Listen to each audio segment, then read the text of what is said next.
నిరుద్యోగ సమస్యను పరిష్కారం గురించి మేము మాట్లాడుకుందాం. ఎందుకంటే నిరుద్యోగం అనేది ఒక చాలా పెద్ద సమస్యగా ముందుకు వచ్చింది కాబట్టి మన ప్రతి పార్టీ కూడా మేము అధికారంలోకి వస్తే ఇన్ని ఉద్యోగాలు ఇస్తాము అని ప్రచారం చాలా పెద్ద ఎత్తున చేసుకుంటూ ఉంటారు. అయితే ఈ వాళ్ళు ఇచ్చినటువంటి ఎన్నికల ప్రణాళికలో పెట్టినటువంటి అంశాలు ఎప్పుడు కూడా వాళ్ళు నెరవేర్చలేదు అనే విషయం మనందరికీ తెలుసు. అంచేత సరే, ప్రభుత్వం చేయాల్సిన పనులు ప్రభుత్వం చేస్తే ప్రభుత్వం మీద ఒత్తిడి చేయాల్సినటువంటి వ్యవస్థలు అవి అలా ఉండగా, సరే మనం ఏమైనా చేయగలమా అనేది మనం ఆలోచిద్దాం.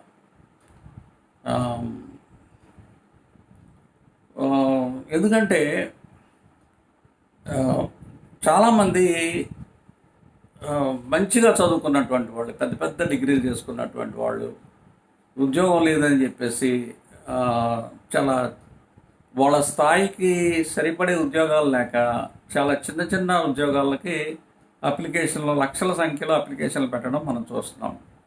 ఫర్ ఎగ్జాంపుల్, పోస్ట్ గ్రాడ్యుయేట్ చదువుకున్న వాళ్ళు, పిహెచ్డి చదువుకున్న వాళ్ళు కూడా చిన్న చిన్న ఉద్యోగాలకి, క్లాస్ 4 ఉద్యోగాలకి, తర్వాత టీచర్ ఉద్యోగాలకి, పోలీసు ఉద్యోగాలకి, వీటికి అప్లికేషన్లు పెట్టడం, అది కూడా లక్షల సంఖ్యలో ఉద్యోగాలు పెట్టడం మనం చూస్తున్నాం కదా. అందుచేత ఈ ఉద్యోగాల గురించి మనం మాట్లాడుకోవడం అనేది చాలా సమంజసమైనటువంటి అంశము. అసలు బేసిక్గా ఏంటంటే, చదువుకి ఉద్యోగానికి ఉన్నటువంటి లింకు ఏంటి అని ఆలోచిస్తే, చదువుకి ఉద్యోగానికి లింక్ కాకుండా సమాజానికి ఉద్యోగానికి ఉన్న లింకుని గురించి మనం ఆలోచించడం కరెక్ట్. అంటే మన చదువు సమాజ అవసరాలను తీర్చాలి, సమాజానికి అవసరం ఏమిటి అనే దాన్ని మనం ఆలోచించి సమాజ అవసరాలు తీర్చడానికి తగినటువంటి నైపుణ్యాన్ని మనం నేర్చుకోవాలి. అన్ని నైపుణ్యాలు మనం పొందాలి బేసిక్గా. అది సరైనటువంటిది. దాన్ని మార్కెట్ ఎకానమీ అని అంటున్నారు. అది మార్కెట్ అనే పదం చాలా క్రూడ్గా అనిపిస్తుంది నాకు. సమాజ అవసరాలకు తగినట్టుగా ఉండడం కరెక్ట్. సో సమాజాన్ని నడిపించాలనంటే చాలామంది ప్రజలు, చాలా అవసరాలు ఉన్నాయి మనకి. ఆ అవసరాలు తీరట్లేదు వాస్తవంగా చెప్పాలని. అంటే దానికి చాలా మ్యాన్ పవర్ అవసరం అవుతూ ఉంది. అందుచేత ఒకవైపున నిరుద్యోగం ఉంది, మరొక వైపున మన సమాజ అవసరాలు తీరనటువంటి పరిస్థితి కూడా ఉంది. సో ఈ రెండింటికి మధ్యలో లింక్ ఏంటి అని అంటే, బేసిక్గా ఇప్పుడు ఒక ఆయన కొత్త కారు కొనుక్కున్నాడు అనుకుందాం. ఒక కొత్త కారు కొనుక్కున్న ఆయన కొత్తగా డ్రైవింగ్ లైసెన్స్ తెచ్చుకున్న వాడిని డ్రైవింగ్లో పెట్టుకుంటాడా? పెట్టుకోడు కదా. కొత్త కారు కొనుక్కున్న చేత కొత్త డ్రైవర్ని పెట్టుకోడు, అనుభవజ్ఞుడైనటువంటి డ్రైవర్నే పెట్టుకుంటాడు. సో అక్కడ డిమాండ్ చేస్తున్నటువంటి అంశం ఏంటి? అనుభవం. అనుభవం ఎక్కడి నుంచి వస్తుంది? ఆ పనిని పదే పదే చేయడం ద్వారా అనుభవం వస్తుంది. స్కిల్ అనేటటువంటిది ఎలా వస్తుందని అంటే, ఒక పనిని పదే పదే పదే చేస్తూ ఉంటే అందులో నుంచే స్కిల్ వస్తుంది. ఒక ఉదాహరణకి, ఒక పరుగుల పందెంలో పాల్గొనే వ్యక్తి ఉన్నాడు అనుకుందాం. పరుగుల పందెంలో పాల్గొనే వ్యక్తి ఎన్ని రోజులు దాని మీద పరిశ్రమ చేస్తాడు? ఎన్నో రోజులు, ఎన్నో సంవత్సరాలు పరిశ్రమ చేస్తే తప్ప అతను ఆ పోటీలో గెలవడం కష్టం. సో ఇదే విధంగా ప్రతి చోట కూడా ఈ నైపుణ్యం అనేటటువంటిది చాలా చాలా ముఖ్యం. ఎక్కడికి వెళ్ళినా నీకు ఎక్స్పీరియన్స్ ఉందా అని అడుగుతారు. మరి ఎక్స్పీరియన్స్ ఎక్కడి నుంచి వస్తుంది, ఎలాగొస్తుంది అనేటటువంటి విషయం దగ్గరికి వస్తే, ఎవరికైనా కూడా నడిచే కొడుకు ఇప్పటి వరకు ఎవరికి పుట్టలేదు. నడిచే కొడుకు ఎవరికి పుట్టడు. సో దశలు దశలుగా ఎదగాల్సిందే. దశలు దశలుగా ఎదగకుండా మరి పైనుంచి కిందకి దిగాలని అంటే అది సాధ్యపడదు. కింద నుంచి పైకి వెళ్ళాల్సిందే. సో అది మనం ప్రతిరోజు ప్రతినిత్యం మనం చూస్తున్నాం. అందుచేత మనము ఈ ఉద్యోగాల విషయంలో కూడా అలాగే ఉంటుంది. ఎవరైతే ఆ పని మీద చిన్న స్థాయి నుంచి మీరు చూడండి, గమనించండి. లారీ డ్రైవర్ ఉన్నాడు అనుకోండి. లారీ డ్రైవరు డ్రైవింగ్ లైసెన్స్ తెచ్చుకోగానే లారీ డ్రైవ్ చేయగలడా? చేయలేడు. అతను ముందు క్లీనర్గా స్టార్ట్ అవుతాడు. క్లీనర్గా స్టార్ట్ అయిన తర్వాత డ్రైవర్కి అసిస్టెంట్గా తయారవుతాడు. అసిస్టెంట్గా తయారైన తర్వాత డ్రైవర్ అవుతాడు. డ్రైవర్ అయిన తర్వాత లారీ కొనుక్కుంటాడు. లారీ కొనుక్కున్న తర్వాత మరొక లారీ కొంటాడు. సో అలాగా ఆ, క్రమేణా దాన్ని అభివృద్ధి చేసుకుంటూ ఉంటారన్నమాట. అంతేగాని డబ్బు ఉంది కదా అని చెప్పేసి 10 లారీలో 10 బస్సులో కొనేసినంత మాత్రం చేత అది సక్సెస్ఫుల్ బిజినెస్గా అవ్వాలనే నిబంధన ఏమీ లేదు. అందుచేత ఎక్కడైనా కూడా ఈ నైపుణ్యం అనేటటువంటిది, తర్వాత క్వాలిటీ అనేటటువంటిది మనకి తప్పనిసరి అవుతుంది. అంతెందుకండి, మనం బజారుకి వెళ్తాము. బజారుకి వెళ్తే బజార్లో ఏదైనా వస్తువు కొనుక్కోవాలనంటే, వంకాయలు కొనుక్కోవాలంటే ఆ షాప్ వాడు ఇచ్చినటువంటి వంకాయలు మనం తీసుకుంటామేంటి? షాప్ వాడు ఇచ్చిన వంకాయలు మనం తీసుకోం కదా, మనం ఏరుకుంటాం. మనకు కావాల్సినవి ఏంటనే ఏరుకుంటాము. అలాగే ఉద్యోగాలు ఇచ్చేవాడు ఎవరన్నా ఉంటే వాడు ఏం చేస్తాడు? సెలెక్ట్ చేసుకుంటున్నాడు. మన దగ్గరికి వచ్చి ఇప్పుడు కాలేజీల్లో వచ్చి వాళ్ళు ఏం చేస్తున్నారు? క్యాంపస్ సెలక్షన్ అని చెప్పేసి చేసుకుంటున్నారు.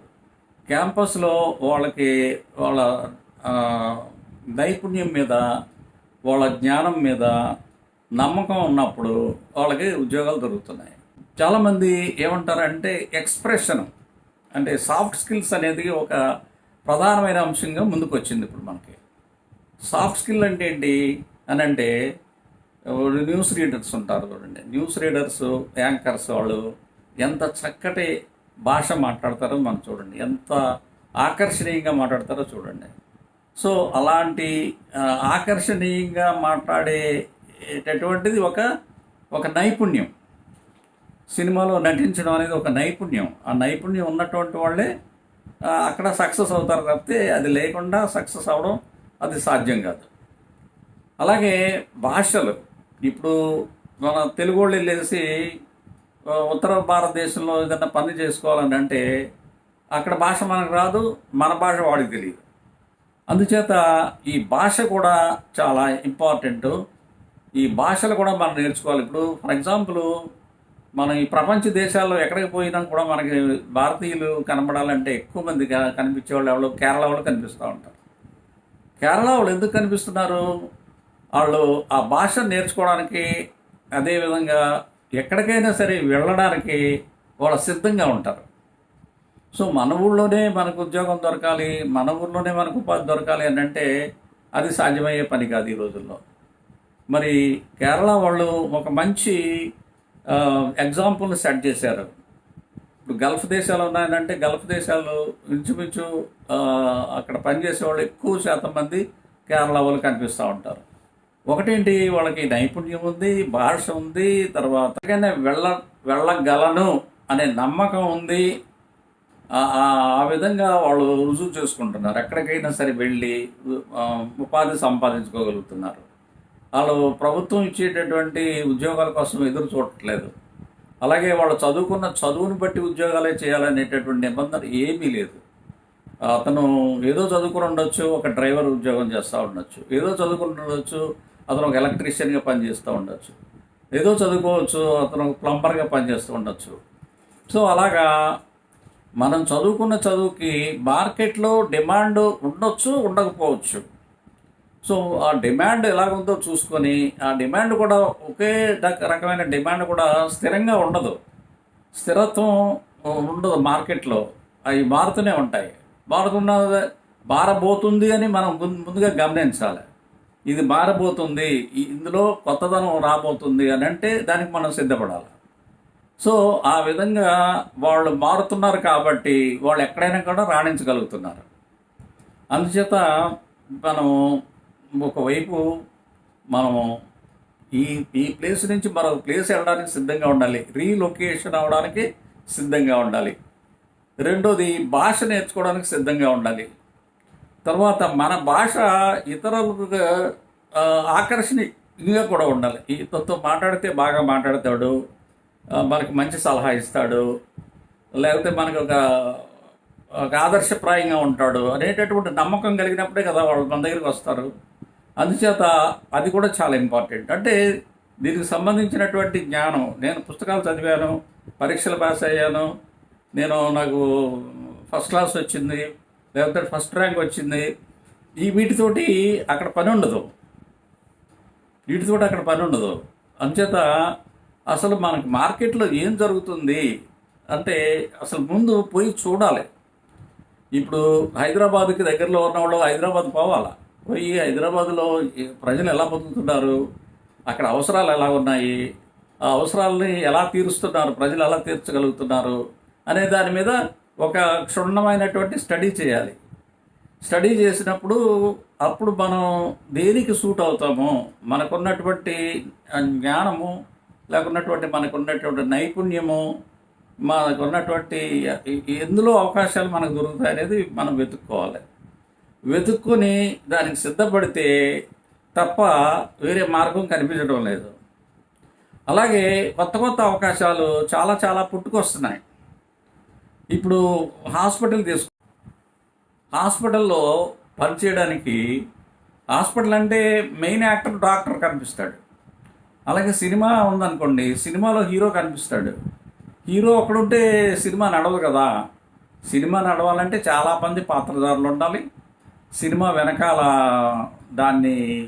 సినిమాని తయారు చేసేవాళ్ళు, నిర్మించేవాళ్ళు కావాలి. సో వేలాది మంది పనిచేస్తే తప్ప ఆ సినిమా ఉత్పత్తి కాదు, ఆ సినిమా తయారు కాదు. అలాగే సినిమాని ప్రదర్శించడానికి సినిమా హాళ్ళు ఉండాలి. ఇలాగ చాలా నెట్వర్క్ ఉంటుంది. అలాగే హాస్పిటల్ నడవాలని అంటే హాస్పిటల్లో పనిచేయడానికి నర్సింగ్ స్టాఫ్ కావాలి, టెక్నీషియన్స్ కావాలి, ఫార్మసీ కావాలి, ఎక్స్రే డిపార్ట్మెంట్ కావాలి, బ్లడ్ టెస్ట్ చేసేటటువంటి డిపార్ట్మెంట్లు కావాలి. ఇలాగా అనేకమైనటువంటి అవసరాలు ఉంటాయి హాస్పిటల్లో.